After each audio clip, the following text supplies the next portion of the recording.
Hello, almost there. Getting closer. I only have 3 trees left to plant.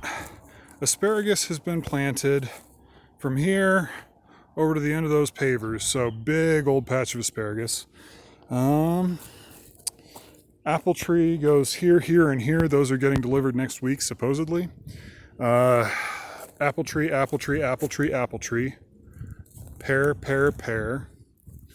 Plum over here.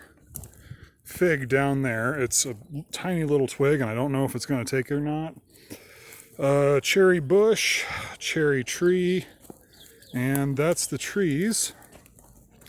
Planted strawberries in this long bed that's going to be shaded out by trees for most of the summer, so I'm not expecting a lot of them to come up, but I thought that it would be cool to try, and if it doesn't, then I can find something else to go in there. Let's see. This is going to be herbs. It's too cold for me to put that out yet. This is rhubarb.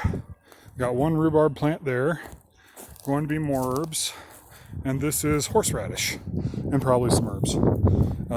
As far as bushes go, going from this end, got goji berry, 3 different kinds of honeyberry. Honeyberries are kind of like blueberries, but they don't give very much fruit per bush.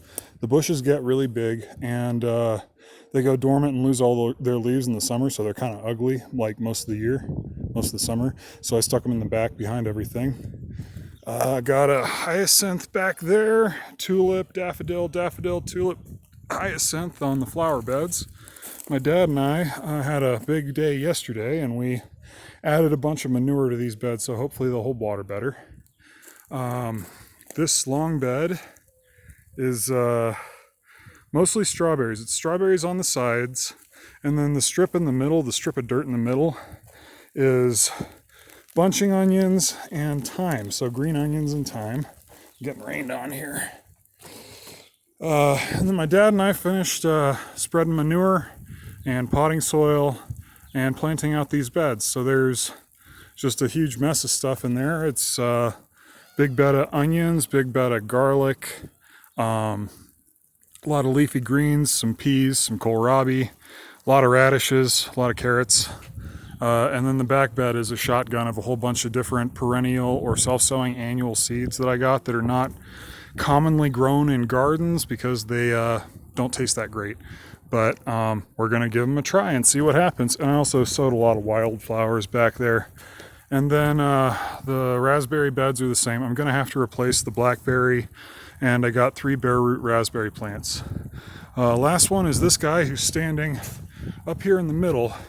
This is it's called a Nanking bush cherry, but it's a cherry that grows on a bush that's closer to a Japanese plum than it is a cherry genetically, so it won't cross-pollinate with cherries. So I got upset with that, and I'm not sure what I'm going to do with that. I'm just going to leave it in the pot until it gets warmer because it's already broken dormancy, and it does not like the cold, and there's a cold snap coming. So I replaced it with this bush cherry over here, which is I don't even remember what it's called.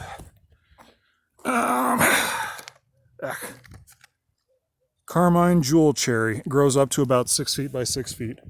And I've set it out so there's not going to be any walkways in the middle here. I'm going to have to duck down to try and get into these beds, or plant stuff that I'd get into in spring, when mostly in spring.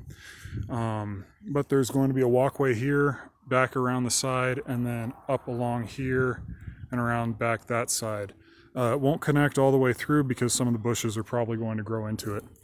So, yeah, that's my garden pretty well planted out for the spring. Not going to have a whole lot to do between now and then, or now and summer, except maybe add some manure if needed, try and doctor some plants if needed, and then plant the last 3 apple trees. So this is pretty well done.